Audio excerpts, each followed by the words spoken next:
Partimos para a análise em estúdio com Jorge Rodrigues, do Observatório de Risco Político. Está à distância nos estúdios do Porto, mas aqui comigo em estúdio Francisco Falcão Machado, embaixador jubilado, e Joaquim Dantas Rodrigues, advogado. Muito boa tarde a todos. Obrigada pela presença. Jorge Rodrigues está à distância, mas começo precisamente por si. Qual o risco que vimos aqui com esta captura deste petroleiro nesta zona das Caraíbas? Qual o risco para toda esta zona transitável e transacionável também? Boa tarde a todos. Há um risco elevado. Isto é um passo novo que não é normal ser desenvolvido por nenhuma grande potência quando está perante uma outra potência.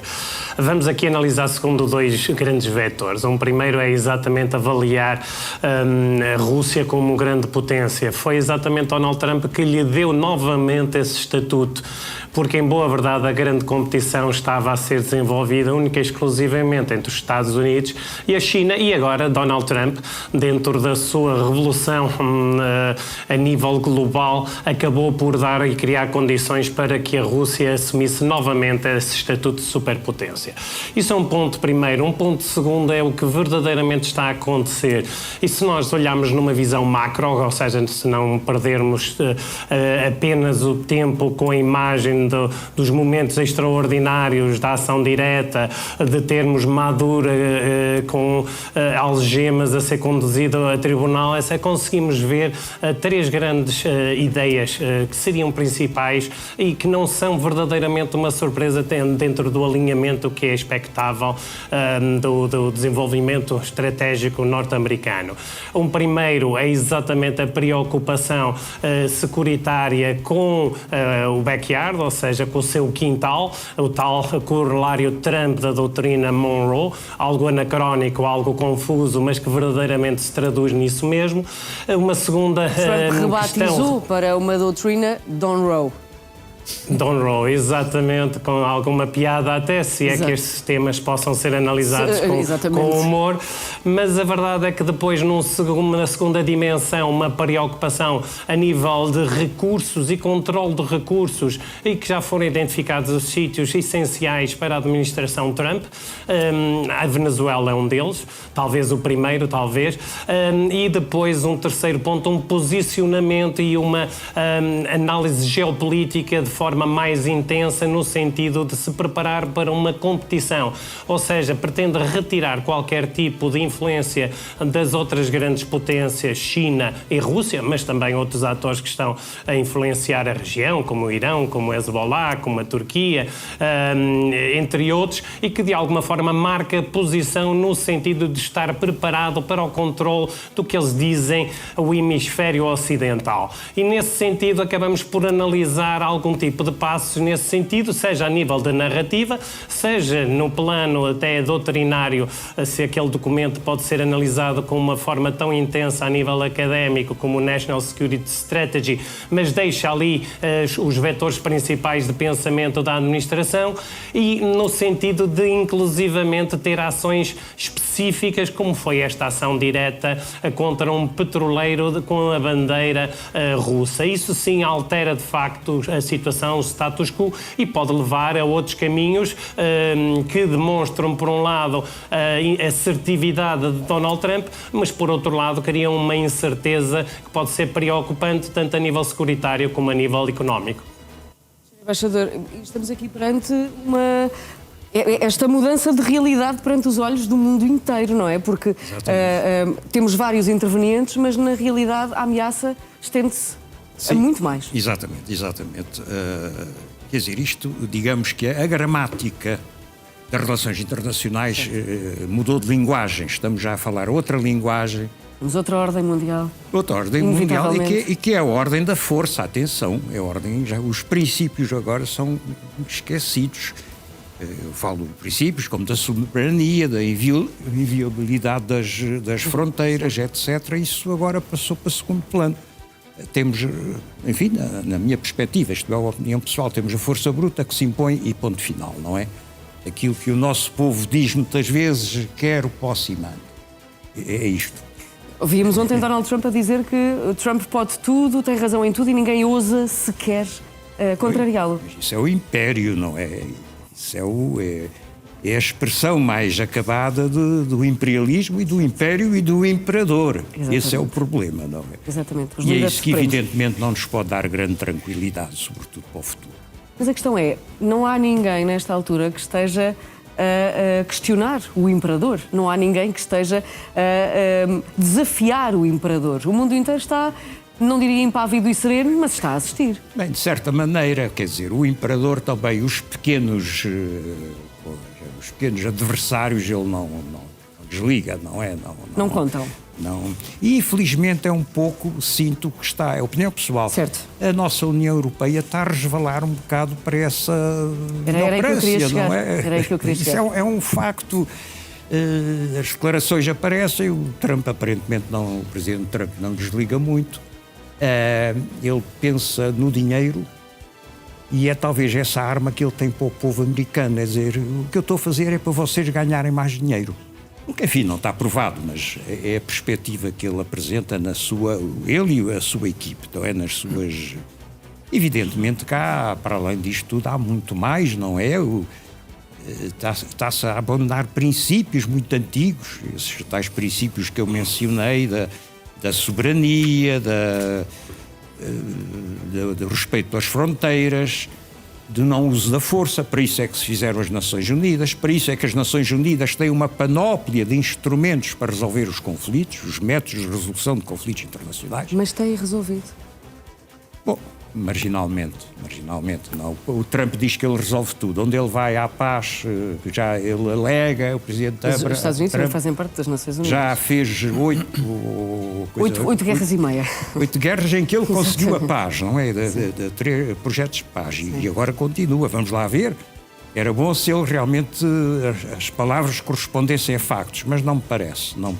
Qual é o perigo real? Porque nós estamos todos a assistir, como nós estamos aqui a conversar, mas olhando para esta questão do hemisfério ocidental, é uma linha muito ténue, é uma linha que toca muito num território português, que são os Açores. Não dê ideias. Não dê ideias ao Trump. Por favor. Devemos ficar preocupados? Eu gosto de antecipar cenários, assim, embaixador, às vezes sou criticada por isso. Faz bem. Não, quer dizer, preocupados, não digo, mas atentos. Tem que estar atentos, não é? Evidentemente que os americanos já têm nos Açores uma grande base, que tem um grande interesse estratégico, é que ele mais quer. Lá não há petróleo, que eu saiba, não há minerais raros. Já há um domínio americano nos Açores. Sim, e isso foi negociado até no fim da Segunda Grande Guerra Mundial. Sim. Foi negociado com o então Presidente do Conselho, Salazar, com o Presidente Roosevelt e com uma grande influência do então Primeiro-Ministro inglês, que era Churchill. O Churchill aí teve um trabalho assim bastante para evitar o conflito e houve um entendimento, mas isto estamos a falar já lá vão 80 anos. Quase 100 anos, exatamente. Quase, não digo 100 anos, mas 80. É evidente que há limites. O Trump com a Rússia tem umas certas cautelas, não é? Em todo caso está a dar o que os russos querem. Aparentemente Mas acabou de apreender um petroleiro russo. Bom, isso agora é as contradições de um império, não é? Porque o Trump representa... O Trump, no fundo, eu diria, em relação à sociedade norte-americana, ele é uma espécie de lugar geométrico, não é? Ele apanha as forças do seu país e escolhe os seus apoios e consegue algum sucesso. Agora, ele com o presidente Putin, não sei, aquilo é uma espécie de amor-ódio, às vezes zangam-se, depois estão de acordo, depois dão beijos e abraços. E agora isto do petroleiro, vamos ver como é que é resolvido, mas julgo que não se vai tornar um conflito muito grande. Agora, por exemplo, eu julgo que há um líder mundial que o Trump não se sente tanto bem à vontade, o presidente Trump, e que é Xi? Que é a China, e que é o Xi da China, não é? E depois o Xi é um bocado também uma figura enigmática, nós não sabemos assim muito o que é que ele pensa. E sobretudo, só para acabar, há um precedente perigoso que está a acontecer com isto tudo, inclusivamente com a Venezuela, que é Taiwan. A China é muito cuidadosa a tratar da questão de Taiwan. Mas não Taiwan esquece, está em pausa. Não sei se estará assim numa pausa, já vamos analisar essa questão da China e o papel da China no mundo atual, sem esquecer naturalmente o passado e também com um olhar para o futuro. Doutor, eu dizia, perguntava ao Sr. Embaixador se devemos ficar preocupados com os Açores, mas na realidade é uma forma ligeira de tratar este assunto, porque em termos de direito há muitas questões aqui a ter em conta. Sim, mas antes de chegarmos aos Açores, há outros interesses que os americanos terão e não os Açores. Os Açores acho que estão um pouco afastados do Atlântico Norte. O nosso Atlântico está... Sim, de momento não é preocupante. A preocupação está talvez na Groenlândia, está talvez na necessidade que há de proteção digamos que a defesa norte-americana entende quanto aos mísseis face àquilo que se chama o norte dos Estados Unidos. E é aí que é necessário criar uma janela de proteção. Essa janela de proteção tem que ser tratada e criada dentro do âmbito dos tratados que existem, porque não é possível criarmos uma solução de vendermos, não é, de a Dinamarca poder vender ali a ilhazinha que é a Groenlândia. Portanto, isto não é possível. Terá que ser feito no âmbito do tratado e mais do tratado NATO. Não podemos esquecer que a Dinamarca é país fundador do Tratado Atlântico Norte. País fundador. Estamos a falar de 1949. Pronto. E depois temos um outro tratado muito importante, que foi o tratado feito entre a Dinamarca e os Estados Unidos em 51, quanto à defesa norte-americana no âmbito da região. Portanto, e que permitiu depois a criação da base aérea, que ainda lá perdura e que, possivelmente, o que os Estados Unidos vão pretender é um alargamento dessa base. Começará por aí... Sim, que é uma base aérea, sim. Pelo envolvimento da base e pela ocupação da base, faltava-me esta palavra. A ocupação da base, sim, ou seja, por um alargamento. Um alargamento, sim, a ocupação já existe. A questão é esta, é que isto depende... É que isto não depende só da Dinamarca, porque há um tratado de autodeterminação da Groenlândia. Onde esse tratado de autodeterminação dá os poderes à Groenlândia sobre essas questões de decisão. Como também tem o poder para pedir a sua independência, que esse tratado durar. Reparem, a situação que nós estamos aqui a ver na Groenlândia, nós podíamos compará-la assim um bocadinho assim... com alguma desigualdade, mas com aquilo que se passou na Catalunha, em que se tentou fazer um referendo para a sua autodeterminação. Ou seja, o direito internacional, pelas regras do princípio da autodeterminação, não permite vendas. O que permite é que os Estados decidam. E os Estados decidem através de eleições, através de referendos. Reparem o que é que foi feito. Sim, o que é que foi feito na Rússia com a ocupação de algumas regiões da região do Donbass, que é através de eleições, de constituições de regimes pró-russos que permitiram depois criar esses sistemas mais localizados. E é isso que pode acontecer na Groenlândia.